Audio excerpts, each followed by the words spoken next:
26장 1절부터 7절까지만 보겠습니다. 1절부터 7절까지만 봅니다. 너희는 자기를 위하여 우상을 만들지 말지니 조각한 것이나 주상을 세우지 말며 너희 땅에 조각한 석상을 세우고 그에게 경배하지 말라. 나는 너희의 하나님 여호와의 이민이라. 너희는 내 안식일을 지키며 내 성소를 경외하라. 나는 여호와니라. 너희가 내 규례와 계명을 준행하면 내가 너희에게 철 따라 비를 주리니 땅은 그 산물을 내고 밭의 나무는 열매를 맺으리라. 너희는 타작에 포도 딸 때까지 미치며 너희의 포도 따는 것은 파종할 때까지 미치리니 너희가 음식을 배불리 먹고 너희의 땅에 안전하게 거주하리라. 내가 그 땅에 평화를 줄 것인즉 너희가 누울 때에 너희를 두렵게 할 자가 없을 것이며 내가 사나운 짐승을 그 땅에서 제할 것이요 칼이 너희 땅에 두루 행하지 아니할 것이며 너희의 원수들을 쫓으리니 그들이 너희 앞에서 칼에 엎드려질 것이니라. 아멘. 아멘. 우리 하나님의 큰 은혜가 오늘 또 이 한 주간도 함께 하시기를 축복합니다. 레위기 26장과 27장은 레위기 전체의 결론격인 그런 메시지들이 중요하게 담겨져 있습니다. 26장에는 우리가 안식일 문제와 우상 문제를 통해서 순종하는 자에게는 축복이 임하지만은 불순종하는 자에게는 저주가 임할 것이라 하는 말씀이 기록이 되어 있고, 또 27장은 마지막으로 그 예물 드림과 11조에 대한 말씀으로 이 레위기 전체가 마무리가 되는 것을 보게 됩니다.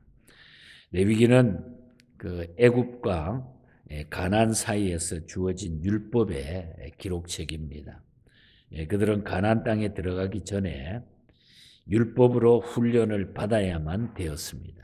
그래야만 그것을 지킬 수 있기 때문에, 또 알아야 뭔가는 행할 수 있기 때문에.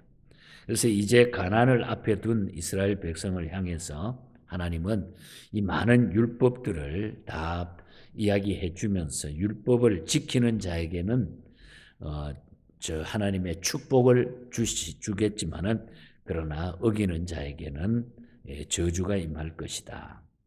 그러니까 오늘 특별히 앞에 부분에는 율법을 지키는 자에게 주실 축복의 약속을 선언하고 있다고 하는 사실입니다.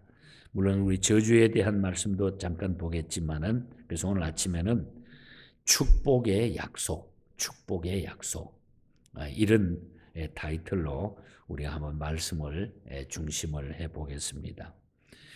가장 중요한 율법의 계율을 반복해서 하나님이 강조하고 있다는 건데, 그 가장 중요한 계명이 오늘 1절과 2절에 나타나 있습니다. 2계명하고 4계명입니다.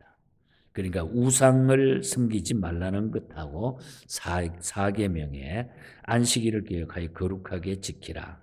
그러니까 주일 성수와 우상 숭배, 이 두 가지가 제일 중요한 메시지로 강조하고 있다고 하는 것이죠. 주인이 자기의 종에게 많은 것을 맡길 때에 가장 중요한 것을 잊지 않도록 거듭 말해 주듯이 오늘 하나님께서는 이 두 계명을 중요하게 강조하셨다는 거예요. 제일 많이 강조하셨다는 거죠. 그 계명은 다른 민족들과 구별되어 하나님의 백성임을 표시하는 언약의 표징들이었기 때문에 하나님은 그렇게 두 계명을 강조하셨다는 겁니다.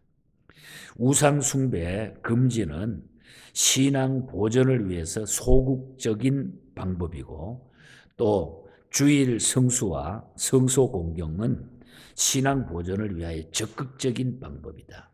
우상 숭배가 소극적인 방법이라고 하면은 주일 성수와 성전을 공경하는 것은 적극적인 방법이다. 이렇게 우리가 볼 수가 있는 거죠. 그러므로 내게는 하나님보다 더 사랑하는 우상이 없나 우리가 살펴보고 또 주의를 생명 걸고 지켰는가를 되돌아보고 우리가 이 말씀을 통해서 다시 한번 우리를 돌아보면서 회개하는 마음이 우리에게 필요하다는 거죠. 그런데 오늘 2절을 보면은 내 성소를 경외하라. 옛날 성경에는 보면은 나의 성소를 공경하라 이렇게 나오기도 하죠. 내 성소를 경외하라. 물론 모든 성소가 다 하나님의 성소겠지만은 내가 사랑하는 교회에서 주일 성수를 지키도록 노력해야 한다는 것을 의미하고 있어요. 우리가 정해진 교회에서 내가 섬기는 그 교회에서 최선을 다해서 우리가 주일 성수 해야 된다고 하는 사실을 우리가 기억합니다. 그래서 우리가 예수 믿는 것은 그래서 하나님이 교회를 주시고 우리에게 직분을 주시고 일할 수 있는 바운더리를 우리에게 주셨다는 거죠. 그래서 예일대학 그 총장을 지냈던 드와이드 목사님, 티모티 드와이드 목사님이 초창기에 예일대학의 학생들을 교육할 때에 정말 하나님 앞에 이 나라의 장래는 어디에 달려 있느냐? 바로 교회와 예배와 주일 성수에 달려 있다. 그래서 예일대학에서 제일 강조했던 것이 교회가 아니고 예배고 그 다음에 주일 성수였던 겁니다. 그래서 우리가 불렀던 오늘 아침에 246장 그 드와이드 목사님이 예일대학에서 학생들을 교육하면서 거의 교가처럼 부르면서 교육했던 내용이 바로 그 내용이에요. 내 주의 나라와 주 계신 성전과 피 흘려 사신 교회를 늘 사랑합니다. 시편 118편 26절을 근거해가지고 여호와의 이름으로 오는 자가 복이 있으며 우리가 여호와의 집에서 축복을 받는다. 축복하였노라. 이 메시지가 근거로 해가지고 이 미국 땅이 이런 젊은 세대의 교육이 이루어졌기 때문에 이 나라가 이만큼 세계에 제일 앞장서게 돼 있고 세계를 지도할 수 있는 입장이 돼 있는 겁니다.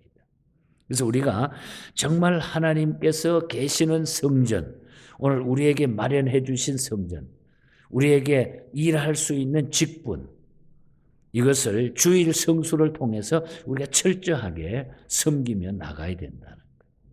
그래서 교회는 그래서 중요하다.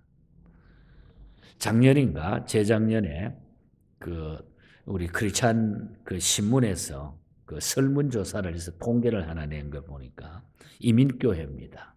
미국에 있는 전체 이민교회 100% 참여는 안 했겠지만 그 설문조사에 이런 퍼센테이지가 나왔어요.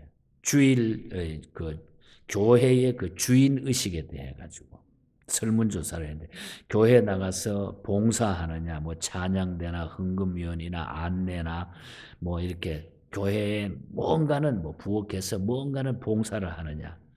전혀 봉사하지 않는다는 사람이 30%고 그리고 3군데 이상 교회를 출석하고 있다. 그러니까 자기 교회가 없다는 거예요. 그러니까 여기 갔다 저기 갔다. 그러니까 교회에서 어떤 것을 맡아서 봉사를 하지 못한다는 거죠. 오늘은 이번 주는 이 교회 가서 보고 괜찮으면 거기 갔다가 빙빙 도는 거예요. 그리고 직분도 속인다는 거예요. 직분도 속인다는 거예요. 이렇게 우리가 하나님을 섬기기 때문에 얼마나 많은 문제들이 생기겠느냐. 심지어 부끄러운 얘기지만 교회 지도자들까지도 그렇게 속이면서 살아가는 이 시대에 세속화된 오늘 교회의 모습을 보게 되죠. 그래서 우리가 이 교회를 다시 우리 교회관이 정립이 돼야 되고 정말 이 교회는 이 성소는 하나님이 우리에게 하나님 잘 섬기라고 주신 그런 장소임을 우리가 같이 공동체 의식을 가지고 주님을 섬겨야 돼요. 그러다가 또 피치 못할 사정으로 다른 곳으로 나를 옮겨주시는 그런 환경 속에서는 또 거기서 열심히 우리가 섬기게 되는 거고. 그래서 우리가 교회는 그만큼 중요하다는 거죠. 그래서 이 드와이드 목사님은 이것이 성공의 비결이고 나라가 잘 살고 국가가 잘 살고 가정이 잘 되고 모든 공동체가 잘 된다고 하는 것을 일찍이 알았던 겁니다. 그래서 참 미국이 그래도 흔들리지만은 그래도 튼튼한 이 나라의 기반이 바로 여기에 있었다는 것을 우리는 알 수가 있는 것입니다. 그래서 우리는 내 성소를 공경하라. 내 성소를 공경하라. 중요한 메시지입니다. 그래서 우리는 내가 사랑하는 교회에서 주일 성수를 열심히 잘하고 노력해야 된다고 하는 것. 최선을 다해야 된다. 예배 생활 대단히 중요하다고 하는 것을 우리는 기억하게 됩니다. 그 다음에 보면은 율법을 지켜 순종하는 자에게는 수많은 축복이 약속이 되어 있어요. 3절 이하에 쭉 축복이 나타나고 있습니다. 그런데 14절부터 그 13절까지는 그런데 14절부터는 저주가 끝까지 가는 거예요. 저주가. 축복이 쫙 나오는데 뒤에는 저주의 이야기가 더 많이 나타나죠. 우선 먼저 보면은 순종하는 자에게 수많은 축복을 약속했는데 4절에 보면 땅의 산물이 풍성해진다. 농사 짓는 거 땅에 하는 게 다 풍성해진다. 또 풍성한 소산에다가 평안을 주신다. 5절에 보면 너희 땅에 안전히 거하리라. 이 말은 6절에 평화를 주신다 하는 말과 같은 거예요. 땅에 안전하게 거하리라. 이 평화를 우리에게 주신다. 또 7절과 8절에 보면 승리를 주신다는 거예요. 평화는 내적으로 주시는 것이지만 승리는 바로 밖으로 주시는 축복이라. 이 말은 안과 밖을 하나님이 다 축복해 주신다. 순종하는 자에게는. 또 9절에 보면은 창대케 하리라. 번성케 된다. 번성케 해 주신다. 하나님이. 창대케 하리라. 또 9절에 역시 내가 너희를 돌아보아 번성케 하신다 했는데 이는 하나님이 은총의 눈이 우리를 향해 주신다는 거죠. 다 하나님이 나를 살펴주신. 또 11절에 보면 하나님의 임재를 약속하고 계십니다. 여호와를 향하여 내 마음이 너희를 싫어하지 아니하며 하나님의 마음이 언제나 우리를 향해 주신다. 이렇게 하나님의 계명을 준행하는 자에게는 주어지는 축복은 어떤 피상적인 것이 아니라 아주 확실한 것들을 하나님이 축복해 주신다. 순종하는 자에게는. 그래서 하나님은 이 율법을 내려주시면서 가나안에 들어가서 이 율법대로 이것을 지키며 잘 순종하며 살아라.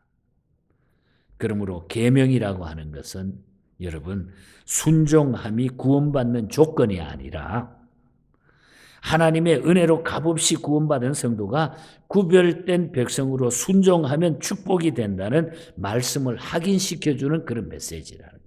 이걸 순종함으로 내가 어떤 구원받는 게 아니라 이 값없이 주신 이 은혜를 내가 믿고 구별된 백성으로 순종하기만 하면은 반드시 우리가 복을 받게 돼 있다고 하는 것을 확인시켜주는 메시지라는 거예요. 그러니까 여러분 우리가 예수 믿은 구원에 확신이 있는 하나님의 백성들은 그냥 말씀대로 살다가 보면은 하나님이 다 알아서 복을 베풀어 주신다. 말씀을 지키는 자에게 수많은 축복을 하나님은 약속하셨다는 것입니다. 이 복을 우리가 계속해서 누릴 수 있는 저와 여러분이 되시기를 축복합니다. 그리고 하나님의 축복을 받은 뒤에 삶의 윤리를 말씀하고 있는데 하나님은 율법을 지켜가지고 우리가 축복을 받으면 어떻게 살아야 되겠는가? 그 복을 받으면 너희들이 어떻게 살아야 되느냐? 삶의 방법까지 말씀해요. 10절 말씀을 보면은 오래 두었던 묵은 곡식을 먹다가 새 곡식으로 인하여 묵은 곡식을 치우게 될 것이라. 무슨 말입니까? 자, 오래 두었던 묵은 곡식을 이제 먹다가 새 곡식으로 인해 가지고 묵은 곡식을 다 치워버리게 될 것이라. 매트 헨리라고 하는 주석가는 이 말씀을 이렇게 해석을 했더라고요. 이 말씀에 대해 가지고 풍성하게 연속적으로 내리는 하나님의 축복을 받은 사람은 쌓아놓기만 할 것이 아니라 묵은 것은 내어다가 이웃과 함께 나누어야 하는 삶이다. 그러니까 계속 쌓아놓기만 하는 게 아니라 바로 그 묵은 것은 이웃과 나누어야 된다. 이게 하나님의 삶이라는 거죠. 그래서 잠언 기자는 잠언 11장 25절 26절에 보면은 구제를 좋아하는 자는 풍족하여질 것이요 남을 윤택케 하게 하는 자는 자기가 윤택하여지리라. 곡식을 내지 않는 자는 백성에게 저주를 받을 것이나 파는 자는 그 머리에 복이 임하리라. 내놓는 자에게는 하나님의 축복이 넘치게 되리라. 그러니까 우리 기독교 예수 믿는 하나님의 자녀의 삶은 위로 하나님 많이 사랑하고 아래로 이웃을 사랑하면서 그 이웃에게 사랑을 같이 베풀며 의지하며 살아간다는 거예요. 그러니까 이 세상에 내 것이라고 하는 것은 없는, 소유는 다 하나님의 것인데 하나님이 우리에게, 하나님의 백성들에게 풍성하게 쓸 수 있도록 너희가 그냥 순종하면 그렇게 된다는 거예요. 그 삶을 나누라고 하는 거죠. 그러므로 우리는 왜 축복을 받아야 하는지 또 축복받고자 하는 목적을 우리가 분명히 알아야 된다는 것이죠. 그리고 받은 축복을 함께 나눌 때에 삶의 진정한 축복이 더하게 된다. 받은 축복을 우리가 나눌 때에. 그래서 바로 이 레위기에서 구별이라고 하는 주제가 구별입니다. 성별입니다. 구별인데 이 구별이라고 하는 결론이 뭐냐 하면은 나누는 삶이 구별이라는 거예요. 나누는 삶. 이것이 우리를 구별되게 만들어 주신다. 여러분, 우리가 하나님 앞에 이런 구별된 삶을 사는 것이 제일 기쁘고 감사하고 구원받은 자들의 삶이라는 것입니다. 혹스 여사라는 분이 마지막 주님 재림을 기다리는 성도들의 삶의 자세가 어떻게 해야 되는가? 우리 성도들의 삶의 자세에 대해서. 그래서 이분은 하박국서를 읽다가 하박국서 3장 18절에 보면 나는 여호와로 말미암아 즐거워하며 나의 구원의 하나님으로 말미암아 기뻐하리로다. 그러면서 가정일을 돌보다가 1872년에 어느 날 가사일을 하다가 갑자기 그냥 그 성경 구절이 떠오르는데 막 너무너무 기쁜 거예요. 구원받은 것에 대해서 하나님으로 말미암아 기뻐하리라. 나는 여호와로 말미암아 즐거워하며 나의 구원의 하나님으로 말미암아 기뻐하리로다. 그러면서 I need the every hour. 저는 주님이 매 시간 필요합니다. 이런 묵상을 하면서 엎드려서 쓴 찬송가 가사가 우리가 오늘 아침에 불렀던 아주 참 가사 내용이 얼마나 우리에게 감동적이고 기쁨입니까? 주 음성 외에는 더 기쁨 없도다. 날 사랑하신 주 늘 계시옵소서. 주 떠나가시면 내 생명 헛되네. 즐겁고 슬플 때 늘 계시옵소서. 기쁘고 기쁘도다. 항상 기쁘도다. 나 주께 왔사오니 복 주시옵소서. 주님께 매일 때에 매 시간 주님을 향해서 우리의 삶이 향해질 때에 거기에 하나님의 축복이 차고 넘치게 된다. 이것이 우리 기쁜 성도의 삶이라는 거죠. 이것이 구별된 거룩이라는 거예요. 바로 이 레위기는 거룩이 바로 주제인 겁니다. 그래서 우리는 우상을 섬기지 아니하고 우리는 주일 성수 예배의 삶에 순종하는 자에게는 이런 복을 다 누리지만은 그러나 불순종하는 자에게는 저주가 임한다. 14절에서 39절까지 보면은 이 저주들이 그냥 그대로 그냥 나타나죠. 포로 기간 동안에 그대로 이 저주가 다 이루어졌어요. 불순종했을 때. 18절에서 20절에 보면 가뭄과 흉년이 든다 그랬고 19절에 보면 하늘을 철과 같게 땅을 녹과 같아 곧 하늘을 막 닿아가지고 가뭄이 있게 하고 땅에 저주해가지고 경작하는데 하는 것마다 다 망하고 타버리고 안 된다는 거예요. 농사도 안 되고 22절과 22절에 들짐승들이 막 습격해오고 이 사건 모두가 불순종에 대한 저주로 나타나요. 사무엘상 17장, 열왕기하 17장으로 연결해가지고 똑같은 얘기가 여기에 소개되고 있습니다. 그리고 23절에서 26절에 보면 전쟁과 굶주림이 저주로 나타난다고 그랬어요. 27절에서 39절 사이 보면 가나안 땅이 항폐해가고 그 땅에서는 추방, 나중에는 추방까지 당하게 된다. 실제로 그대로 이스라엘 백성들이 불순종했을 때에 일어났던 사건이 그대로 나타나고 있다는 거예요. 순종하면 이런 축복이 되지만은 불순종하는 자에게는 이런 저주가 임한다. 바로 여호와 하나님이 우리에게 주신 그런 메시지라는 거예요. 오늘 마지막 46절을 읽고 마칩니다. 이것은 여호와께서 시내 산에서 자기와 이스라엘 자손 사이에 모세를 통하여 세우신 규례와 법도와 율법이니라. 하나님이 이스라엘 자손에게 모세를 통해서 세우신 규례와 법도와 율법으로 이 말씀을 주셨는데, 이것을 순종하는 자에게는 이런 놀라운 축복이 임하지만은 불순종하는 자에게는 저주가 무섭게 임했다고 하는 것. 그래서 우리는 하나님 앞에 살아가면서 가장 중요한 메시지는 항상 우리가 잊지 말아야 될 것은 우리가 우상 숭배, 하나님보다 더 사랑하는 것, 이것 우리가 버리고, 그리고 하나님 앞에 예배의 삶, 주일 성수의 삶, 이것이 하나님 앞에 가장 중요한 메시지. 그렇게 살면 절대로 우리가 다른 길로 가지 않게 된다고 하는 것. 이 믿음으로 살아가시고 이 축복을 만대에 다 누릴 수 있는 우리 모든 성도, 우리 교회가 될 수 있기를 주님 이름으로 간절히 축복합니다. 하나님 아버지,